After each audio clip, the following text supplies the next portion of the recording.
Okay, hai, Assalamualaikum warahmatullahi wabarakatuh. Sementara korang tap-tap skrin, saya buka lagu dulu lah.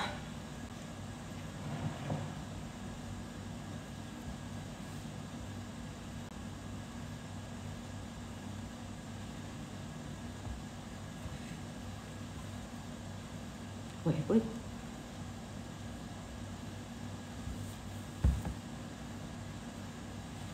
Tak gila. Seriously, are you breaking up? Bismillahirrahmanirrahim.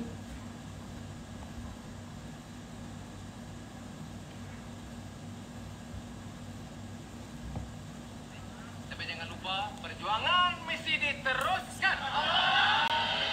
Selagi ku bernyawa, ku perjuangkan segalanya kerana-Mu.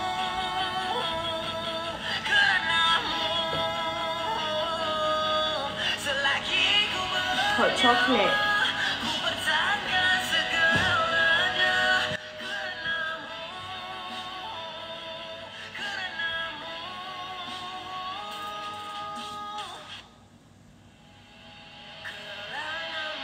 Kalau nak berjaya dengan bergaya bukannya senang. Tak sanggup tengok rakyat Malaysia tidak pernah tenang. This is not a way bro, this is not a way bro. Berapa banyak kali diam tukar, sekarang masa tu kita berubah. Jika takut dengan risiko, jangan cakap soal perjuangan. Jika depan dengan musuh, sistem korupsi aku lawan. Bukan matalah anak muda, beri peluang kepada negara. Pilihan di tangan kita, jatuh bangun pun sama-sama. Aku lakukan ini kerana-Mu. Selagi ku bernyawa, ku perjuangkan segalanya kerana-Mu.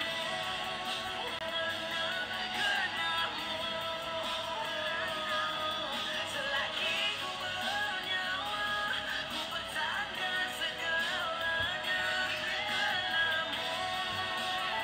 Hai Kak Ji. Oh Malaysiaku, tanah tumpahnya darahku. Aku Hai Malaysia Madani. rahsiaku yang baru. Tap-tap skrin dulu korang. Semuanya untuk negara kita, pukul ambil yang cerdik. Buat yang keruk. Hari ini Hai Queen Strike. paduan satu salinan berbilang tahun hidup aku dengan aman. Bahagia sejahtera Malaysiaku selamanya. Harapan Malaysia Hai Siti. hingga sampai bila-bila. Hai Tuan Kes SSI. Kerana-Mu selagi ku. Thank you Aziluf United. Aziluf United. Salam Madani Penyu. Kerana-Mu. Thank you Sheikh Udin. Thank you so much. Follow orang-orang yang bagi request. Holayani. Hai Paradoxical Joe. Hai Azhar. Hai Lin.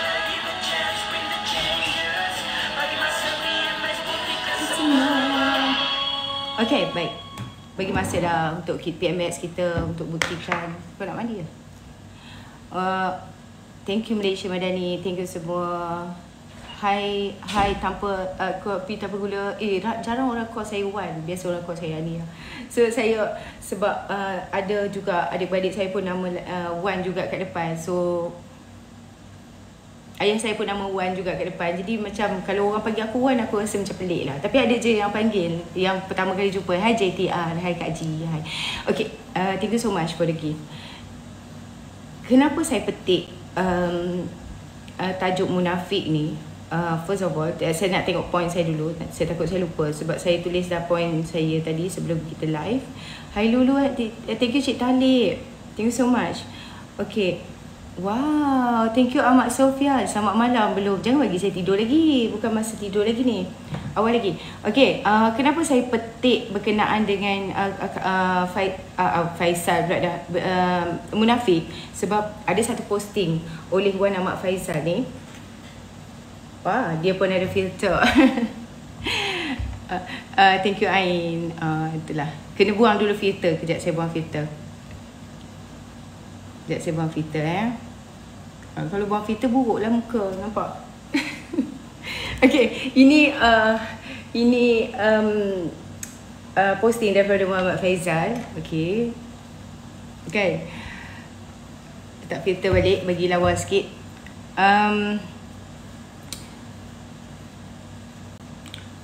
saya nak komen berkenaan dengan apa yang dikatakan oleh beliau adalah Mak Jaguar ni gabungan BN-PH ni bagi dia munafik. Kata dia kan, gabungan PHBN ni dia kata munafik. Suka sangat dengan label macam tu. Macam dia je lah yang beriman kan. Kalau kita cakap PN ni Pakatan Khawarij, ada tak yang meroyak? Itu je saya nak tanya. Dan mudahnya pemimpin ataupun penyokong Perikatan Nasional menuduh pimpinan Kerajaan Perpaduan hari ini sebagai munafik. Sedangkan di dalam Al-Quran menyebut orang munafik ni adalah itu paling bahaya kepada umat Islam, dan Allah ancam mereka dan akan dicampakkan ke dalam api neraka yang paling bawah dan kekal di dalamnya. Hati-hati orang munafik ni. Saya dah tengok apa definisi munafik ni dalam apa definisi dalam agama kita. Sebab bila Mak Jagon telah melabelkan kerjasama PHBN ini adalah kerjasama orang munafik, kerjasama munafik lah, dia kata macam tu yang saya tunjukkan tadi. Jadi sedangkan dalam Al-Quran, saya ulang balik, menyebut orang munafik ini paling bahaya kepada umat Islam, dan Allah ancam mereka dicampakkan ke dalam api neraka yang paling bawah dan kekal di dalamnya. Masya Allah, kekal di dalamnya tau. Maknanya kita ni, kita berdosa macam mana pun, kita dihumban ke api neraka, pada satu ketika kita akan dimasukkan ke syurga, betul tak? Betul kan kalau saya salah? Tetapi orang munafik ni dicampakkan dalam api neraka yang paling bawah dan kekal di dalamnya. Adakah bila PMX, thank you para dosiko, yang tu je mampu sebut.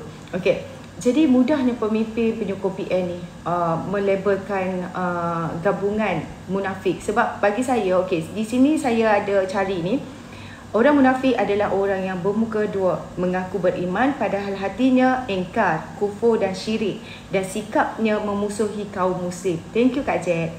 Jadi kaum munafik, musuh umat Islam paling berbahaya. Kaum munafik ibarat musuh dalam selimut. Mereka mengaku muslim padahal hatinya tidak beriman, dan perilakunya justru memusuhi kaum muslim. Okey.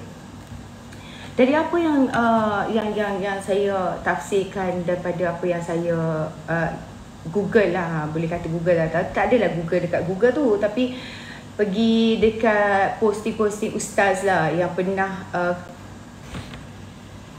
at Love United, thank you so much. Jika itu kayu ukur munafik, maka hampir seluruh umat Islam di dunia ini adalah munafik. Sebab hampir semua pernah berbohong, pernah mungkir janji. Kita pernah mungkir janji, saya pernah mungkir janji, saya pernah berbohong. Dan saya pernah tidak tunaikan amanah kepada diri sendiri. Sebab kita pernah berjanji kepada diri kita sendiri, okey, aku takkan dah aku takkan dah makan gula ke banyak-banyak kan, makan kek ke, makan apa. Tapi saya membohongi diri saya sendiri. Contohnya, aku nak diet lah, tak nak lah minum manis-manis dah, I want to cut sugar. Thank you JTR. Tapi saya buat juga kan. Contohnya, adalah beberapa perkara yang okay lah, kita tak boleh beritahu kan, tapi ada beberapa perkara, contohnya dalam agama sendiri pun kita pernah lah, sebagai manusia kita tak perfect. Jadi pernah mungkin janji, pernah kata aku on the way 5 minit lagi aku on the way, setengah jam kawan tu tunggu. Siapa? JTR, thank you so much. Okay, setengah jam kawan tu tunggu. Kita pernah berjanji kepada kawan kita, kepada mak kita kepada ayah kita yang kita tidak tunaikan, juga kepada orang lain, mungkin kawan-kawan kita kan. Pemimpin PAS juga kerap berbohong dengan pengundi, gagal menunaikan janji dan sering mengkhianati rakyat dan mengutamakan kepentingan peribadi mereka. Kalau kita dapat lihat daripada kepentingan rakyat itu sendiri, dia menaikkan allowance, menaikkan gaji adun kan, dari situ allowance esko dan adun, dan ini tidak termasuk dalam janji mereka kepada rakyat. Mereka berjanji untuk menyelesaikan berkenaan dengan isu air, selesaikan masalah air. Tak pernah pun mereka tepati setakat ini. Adakah itu bukan janji orang munafik? Jadi siapakah sebenarnya golongan munafik itu? Golongan munafik ialah orang Islam tetapi bermuka dua. Bila bersama dengan orang kafir, mereka kutuk dan cela orang Islam. Tapi bila mereka bersama dengan orang Islam, mereka kutuk dan hina pula orang kafir. Tapi dalam masa yang sama, mereka suka mencela dan mengkhianati saudara seagama mereka. Mereka ibarat api dalam sekam dan seperti musuh dalam selimut. Bila berjanji, mereka mungkiri. Bila mereka berjanji supaya tidak tebuk atap kepada rakyat, tapi tiba-tiba mereka bersama dengan golongan pembangkang, puak-puak pembangkang, tebuk atap. Inilah bila dia masuk ke pilihan raya. Kalau kita dapat lihat, dia bersama dengan Pakatan Harapan dulu, PPBM itu sendiri. Tiba-tiba dia khianat, dia ada scheme of things kan, demi kuasa dan pangkat mereka ni. Jadi apa yang saya lihat di sini, oleh kerana golongan ini, thank you Dr. Harith, bermuka-muka, maka mereka sering berbohong, mungkin janji dan tidak amanah. Bila bermusuh, mereka sudah melampaui batas. Oleh itu, siapa saja yang suka berbohong ni, muka janji, tak amanah, menyamai orang-orang munafik. Jadi dia kadang-kadang, saya tengok Wan Faizal, dia membuat kenyataan golongan BFPH kerjasama munafik. Saya ingin bertanya kepada YB Mak Jagon ni lah khususnya kan. Mohon saya bila tak boleh nak tag dia sebab saya kena block di Twitter. Kerajaan golongan mana yang tak pernah jadi munafik? Jika UMNO BN bersama PN tidak akan menjadi munafik ke kerajaan tu? Sebab setahu saya PAS tidak pernah menang mana-mana pilihan raya secara pintu depan untuk menjadi kerajaan. Dan adakah masa kamu tebuk atap hari itu kamu tidak munafik? Sedangkan kamu bukanlah kerajaan yang dipilih rakyat. Kamu tidak menang dengan, dan kamu tidak menjadi kerajaan dengan mandat rakyat. Jadi saya ingin ulanglah, kamu jangan kecewa sangat kerana UMNO BN tidak bersama dengan parti yang parti yang menggelarkan ataupun merasa dia yang terpaling baik, seperti PN ini. Tapi kerajaan ini dibentuk sebab apa? Sebab tiada satu pun parti mampu membentuk kerajaan Malaysia.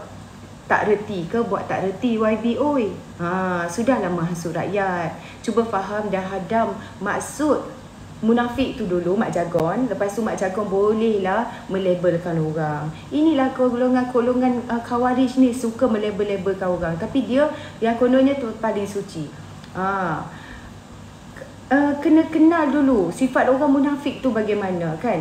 Tapi munafik tu ada 3 ciri dia terutama sekali. Pertama, bila berkata dia berdusta, nak bagi contoh yang paling senang untuk berdusta ni adalah buat fitnah. Sebab fitnah itu memperkatakan sesuatu yang tidak betul.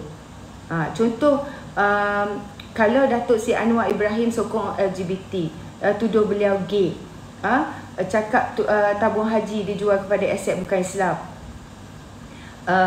Contoh, hasut, konon DAP ni nak rampas negara kita dan banyak lagi. Sekarang ni siapa yang paling banyak fitnah dan kalah sama fitnah tu sendiri?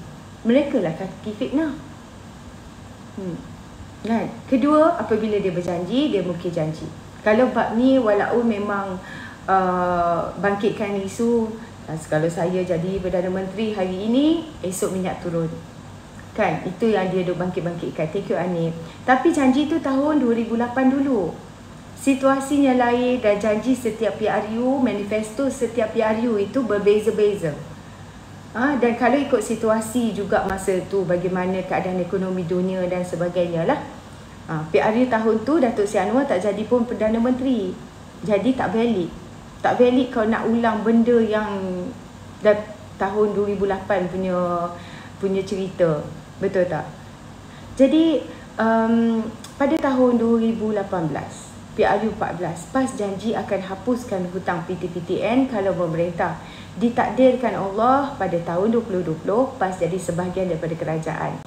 Tapi PT-PTN masih tak dihapuskan. Jadi jelaslah yang hutang PT-PTN masih tak dihapuskan. Jadi jelaslah yang PAS yang memungkiri janji mereka. Betul tak? Jadi itu tak cerita lagi nak buat hudud sampai sanggup lepaskan jawatan MB, janji nak pindah RU 355, tak termasuk janji dalam manifesto nak buat rumah mampu milik sebanyak 20,000 unit, tapi buat 200 unit sahaja, selesaikan masalah air dan sebagainya. Jadi mereka ni dah terbiasa mungkir janji. Mereka lupa agaknya kan. Dan yang ketiga, apabila diberi amanah dia khianat. Satu contoh. Okey, dulu PPBM dipilih oleh rakyat atas logo Parti Keadilan. Bila dah menang, dia lari tinggalkan parti itu, tubuhkan pula kerajaan dengan pihak lain hingga runtuh kerajaan yang dipilih rakyat itu. Itu satu contoh jelas khianat. Bila diberikan amanah, dia khianat. Contoh lain, diberi amanah untuk jaga negara, dia hentam buat projek diberikan kepada kroni, kemudian dikutip komisen, dia masuk dalam akaun parti dia sendiri. Ini juga contoh khianat yang nyata. Nak senang cerita, semua kes rasuah dan sakau tu adalah khianat lah kan, sebab kita bagi amanah dekat pemimpin tersebut tetapi dia tidak melaksanakannya, malah dia khianat kepada rakyat tu sendiri. Jadi inilah gabungan PHBN ini, adakah kehendak mereka sendiri ataupun disyorkan oleh Yang di-Pertuan Agong? Jadi adakah kamu nak mengatakan bahawa Yang di-Pertuan Agong telah berbuat satu mencetuskan kerjasama yang munafik? Jika kamu kata kerjasama gabungan PHBN ini munafik, itu je saya nak tanya. Nanti ada orang kata dah petik Agong pula ada semua. Dah betul lah. Mak Jagung anggap kerajaan pusat yang diusahakan oleh YDPA sebagai kerjasama munafik. Jadi gabungan PHBN kerjasama munafik, kata Mat Jagon. Begitulah cara fikir Khawarij. Mereka anggap mereka saja orang yang beriman.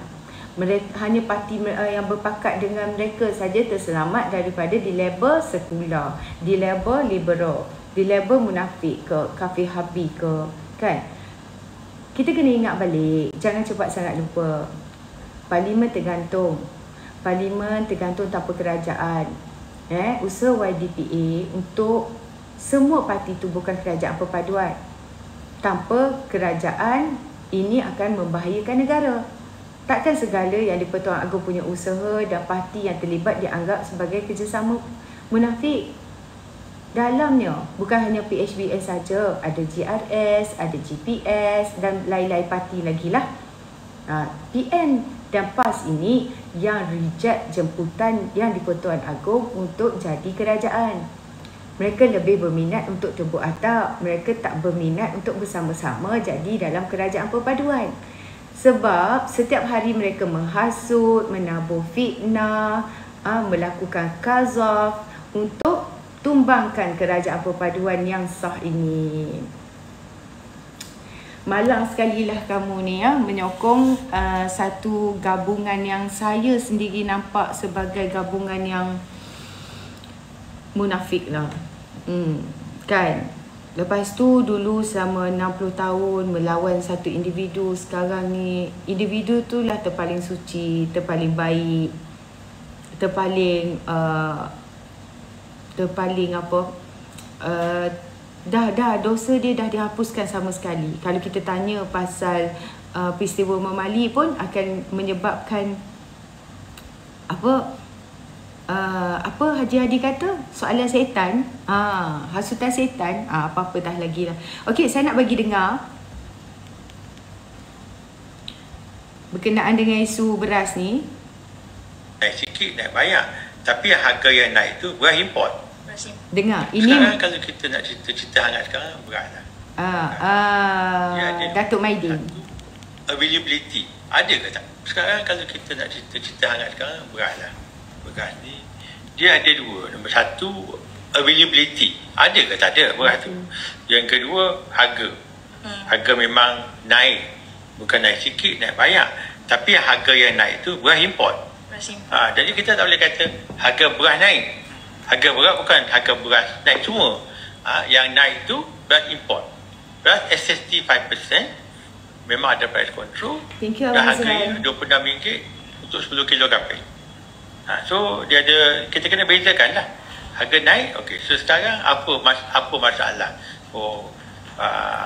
Apa yang kita dengar, apa yang kita nak buat. Itu cerita panjang. Okey. Kita kena satu maklum, pengeluaran kat Malaysia untuk beras SST 5% lokal. Dia 62%. 62%. Kita import the balance yang kita makan kat rumah kat mana. Daripada 62% ni sebetulnya kita kata banyak juga 62, tapi tak semestinya. Pasal 62 ni beras tu digunakan untuk nak buat bihun, nak buat mi, banyak gunanya. Saya kata apa yang ada tu 42% je. So sekarang daripada 100% requirement kita need di Malaysia, availability 42%. Okay. Sekarang mana 42% tu? Dr. Maidin. Itu dia. Kenapa bila kita pergi ke pasar raya Maidin atau kedai-kedai rocin atau pergi mana, tak nampak beras tu ada. Dia pergi mana? Okay, itu soalan. Itu soalan saya rasa, soalan peniaga, soalan rakyat Malaysia. Okay. Dia ada banyak sebab. Dengar elok. Nombor satu, bila kita tengok harga beras SST kontrol RM26. Okay. Harga dulu sebetulnya harga lokal SST RM26. Harga beras import 32. Orang kita ni tak pandang pun beras lokal. Dia kata biasalah, kita kadang-kadang ni ada the so called colonial mentality. Ini beras import. Sedap lagi sebetulnya. Beras Malaysia lagi bagus, tapi ialah packaging dia lebih cantik. Dia kata dia tulis imported rice kan. So ada beza RM6 daripada 26, yang tu 30-34 ringgit, RM6. So orang kita ni sebetulnya dulu beras lokal ni tak laku sangat pun. Kalau kita pun kalau boleh tak nak jual pun, tak ada orang nak. Bukan tak ada orang nak, tapi tak berapa lah. Permintaan tu tak ada. Permintaan tu ada, kadang-kadang tak habis kita kena hantar balik. Kena hantar balik. So this is the reality of the situation dulu. Tapi sekarang ni sebab a global phenomena. So kita jangan salahkan ibu mengandung, kita kata kan, kita tengok why. Kita dah tahu the climate change. Okay, lepas tu India pula ban export of rice. 40%. India supplies 40% of the world. So dia export, dia ban export. So memang bila ada ban of export, lain-lain negara lain pun kata, oh dia tak jual semua mereka. Oh dia tak bagi ekspor, kita naikkan harga. Okay, so sekarang imported rice harganya RM40. Dulu 32, 40, naik RM8. Ini 10 kg. 10 kg. So okay, 10 kg senang lah. 10 kg, 1 kg boleh kilo. So dulu yang ni 26, kita tak pandang pun. Pasal imported 30-32, ramai yang beli yang 30-32. Lebih kurang. So dan perniagaan kita kat Maidin pun contohnya 50% membeli beras lokal yang digunakan oleh makcik aku, Pak Nasir Lemak ke, orang yang B40 pakai, yang lain-lain tu maybe dia pakai yang imported rice. Okay. Kita tak kira lah basmati, semua tu dah ada kategori. Beras Semanggi itu different kategori. Tapi sebetulnya beras import SST 5% dengan beras lokal 5% tu sama juga. Tapi bila beza RM6, orang tak pandang. Tapi dah beza RM14 sekarang, orang kata, oi, jauhnya. Dah nampak beza. Dia kata, tak payahlah imported, baik kita beli lokal. So now, not only we only produce 42% so-called of our requirement, the demand tu dah lebih lah. Orang kata, jauh sangat, saya pun nak beli lokal. Tiba-tiba orang dah nak beli beras yang lokal sekarang ini. Yang ketiga pula, dengar-dengar barang mahal, maybe harga akan naik lagi, panic buying. So, kalau dulu saya satu rumah 5 orang contohnya, dia menggunakan rice maybe 10 kilo 2 minggu. Macam kita ni makan nasi, tengah hari makan nasi, malam makan nasi, pagi nasi lemak, jangan kira lah. So satu rumah tangga 5 orang ni makan nasi 10 pinggan satu hari, 2 kali makan. 10 pinggan ni sebetulnya 1 kilo. So 1 kilo will give you 10 plate of rice. Okay, so kita ni makan 10 pinggan. harga ni dulu 26, sekarang 32 ni dah jadi 38, 14 ringgit beza. Beza harga satu pinggan tu dah jadi 14 sen. 14 sen, bukan sikit. Ini untuk nasi, tak kira telur. Okey, itu adalah ulasan daripada owner MyD Malaysia. Dia mengulas dan mengutarakan pandangan berkenaan dengan mengenai isu beras import lah.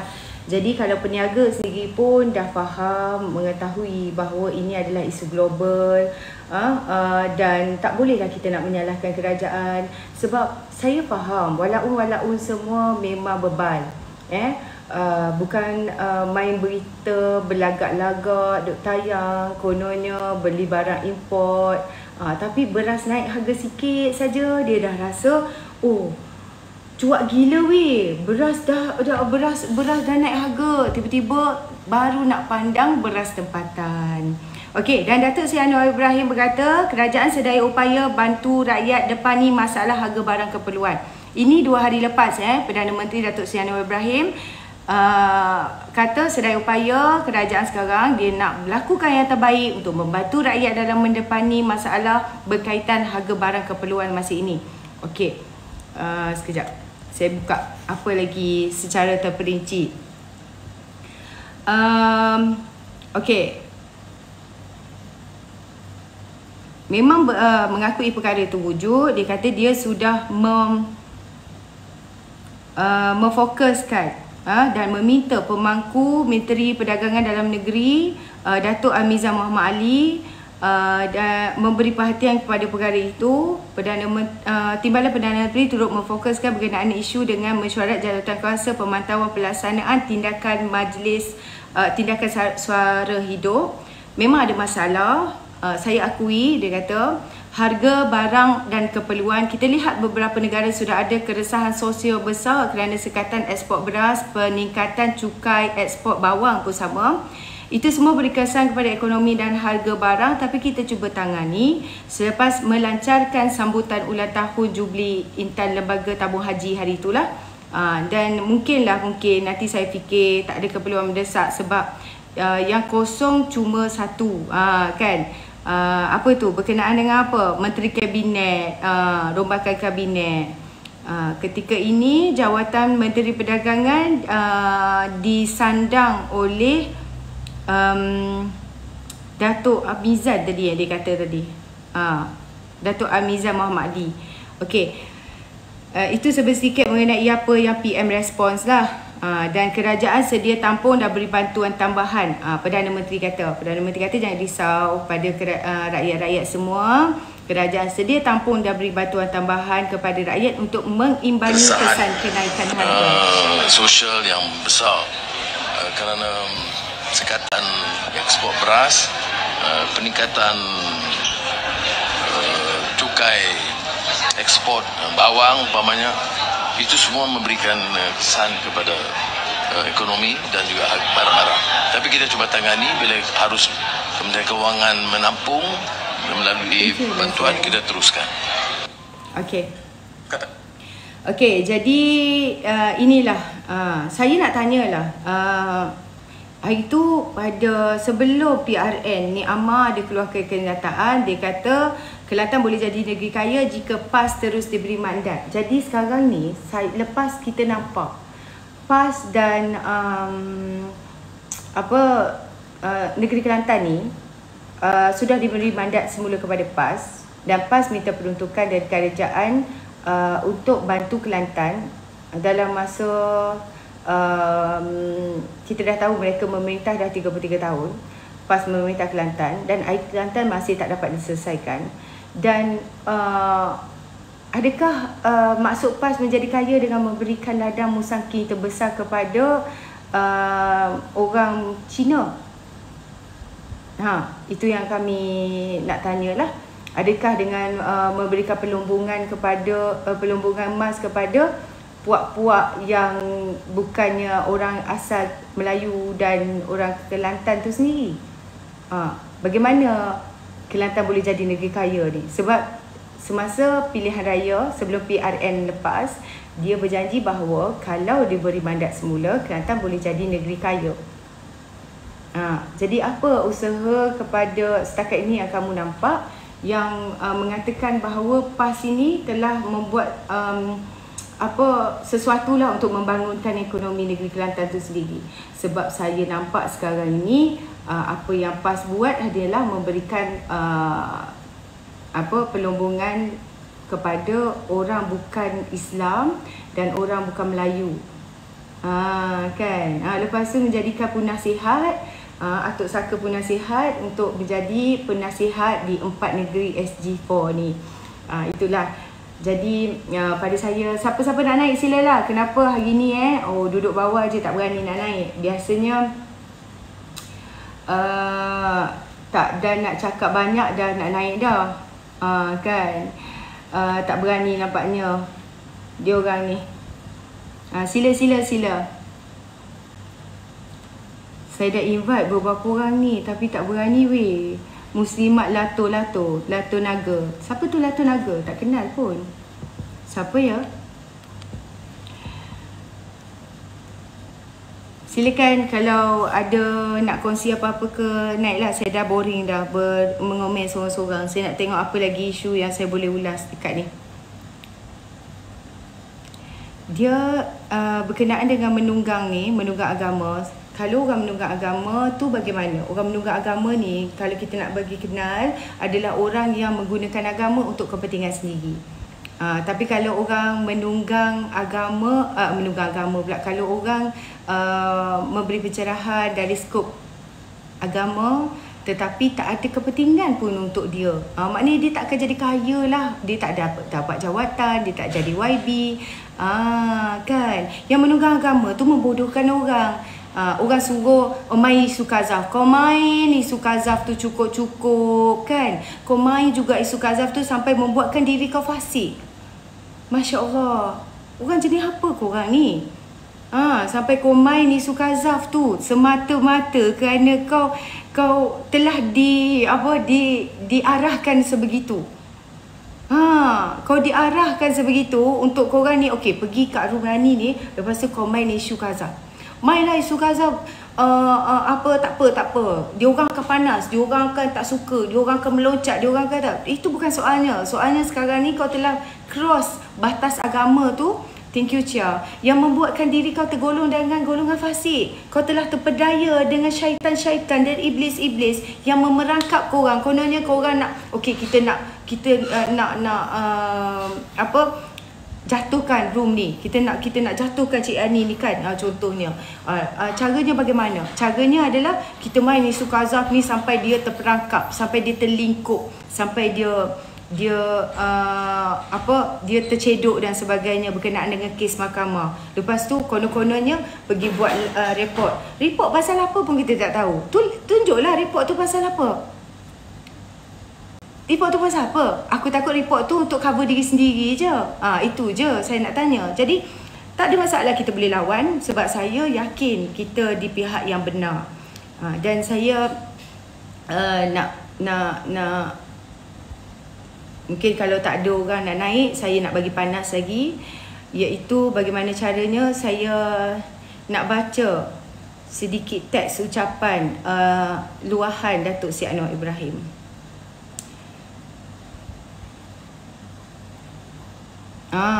Bila tiba-tiba saya nak baca teks ucapan Datuk Seri Anwar Ibrahim, ada terus orang nak naik. Bagus.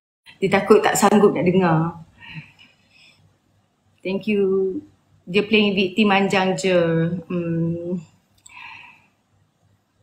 Hello, Assalamualaikum. Terjun dah. Alah, tak dan dia terjun dah. Okeylah, saya invite bestie saya lah. Tak tahulah bestie nak naik ke tak. Okey, sambil tu nanti saya cari dulu teks ucapan Datuk Seri Anwar Ibrahim ni. Naik pun. Okey. 110. Alah, Nurul Nadia. Okey. Saya dah beritahu semalam kenapa. Kejap saya tutup tu. Kenapa Anwar Ibrahim kata mengapa saya bersungguh-sungguh mahu merebut Putrajaya. Dan saya ulang sekali lagi, apa yang Datuk Seri Anwar Ibrahim lakarkan. Dia kata, jika saya katakan ia bukanlah perjuangan peribadi bagi membela tidak keadilan yang berlaku atas saya, pasti ramai yang tidak akan percaya dengannya. Oleh itu, saya mengambil keputusan menulis beberapa fakta agar ia dapat meyakinkan bahawa saya ikhlas dan jujur memperjuangkan nasib kita semua. Saya ulang sekali lagi yang saya baca semalam. Kejap. Saya pernah dituduh liwat beberapa tahun lalu dan mahkamah mendapati saya tidak bersalah. Atau lebih tepat, saya tidak melakukan perbuatan terkutuk itu sebagaimana didakwa oleh musuh-musuh politik saya. Tidak cukup dengan itu, saya kemudiannya diheret semula ke mahkamah dengan tuduhan lain pula. Kali ini mereka mendakwa saya telah melakukan kesalahan menyalahgunakan kuasa. Saya akui saya tersilap mempercayai anggota polis yang sering mengiringi saya ketika itu. Saya telah meminta beliau menyiasat siapakah penulis buku 50 dalil mengapa Anwar tak boleh jadi PM. Hanya itulah kesalahan yang mereka takrifkan sebagai menyalahgunakan kuasa dan menyebabkan saya meringkuk 6 tahun di penjara. Bolehkah anda bayangkan perasaan saya dan keluarga semasa itu? Sebaik saya keluar daripada penjara setelah 6 tahun menghabiskan sisa hidup dengan pelbagai amalan keagamaan di dalam sana, saya amat bersyukur akhirnya Tun Mahathir mengaku dalam satu sidang video memang beliau sengaja mengada-adakan kesalahan bagi memastikan kejayaan politik saya berkubur dalam penjara Sungai Buloh. Ramai rakyat yang tahu dan pernah menonton video pengakuan Tun Mahathir ini. Saya bagi tengok sekali lagi. Menggunakan kuasa juga masa saya dulu lihat Datuk Seri Anwar apa jadi kepadanya. Saya tangkap, saya tahu masuk dalam tahanan. Semua orang nampak kan? Saya tangkap Datuk Seri Anwar. Bukan ada sebab-sebab apapun, tak ada sebab apapun. Bukan ada kesalahan apapun yang dilakukan oleh Datuk Seri Anwar. Tak ada langsung. Sebab itu, ini adalah satu kezaliman. Tetapi masa itu susah sikit. Ada kuasa yang susah nak buat. Okey, aku nak tanya pada Fitri lah. Fitri, bila kau dengar kan diorang menyebabkan seseorang tu dipenjarakan dan dia boleh gelak-gelak, dia boleh ketawa dengan tak ada rasa bersalah, apa pandangan Fitri? Sebenarnya ni sejak Ibrahim, one thing macam mana boleh go through dengan hati terbuka sampai dia boleh tenang sampai sekarang. Kita nampak cara dia tenang. Dan saya baru tengok wawancara interview dengan Anwar Ibrahim dengan CNN tadi dalam YouTube. And interviewer CNN tu kata masa dia interview dengan Anwar Ibrahim, dia mengingatkan dengan Nelson Mandela yang mana dia menjalani 28 tahun dalam penjara. Dan apa dia ajaran Ibrahim dapat daripada Nelson Mandela tu. Dan adalah satu lesson yang besar daripada dia belajar daripada Nelson Mandela sebab dia orang menghadapi satu ujian yang hampir sama tau. Seorang yang berjuang for something and then dipenjarakan berpuluh-puluh tahun dan dijadikan sebagai presiden ataupun Perdana Menteri kan. Jadi Ibrahim cakap satu adalah untuk able untuk kita boleh memaafkan. Itu satu benda saya tertarik lah saya dengar Ibrahim cakap macam tu. Kita kena, walaupun how hard ataupun how hurt the journey ataupun apa yang orang buat kat kita kena belajar memaafkan. Dan apa yang Anwar cakap, kita kena ada belas kasihan disebabkan kita dianiaya, let ke. And then kita kena fokus lah dekat kerja untuk rakyat. Dan kita terbukti hari ni. Kita tengok sejak daripada Ogos Julai, Anwar memberi peruntukan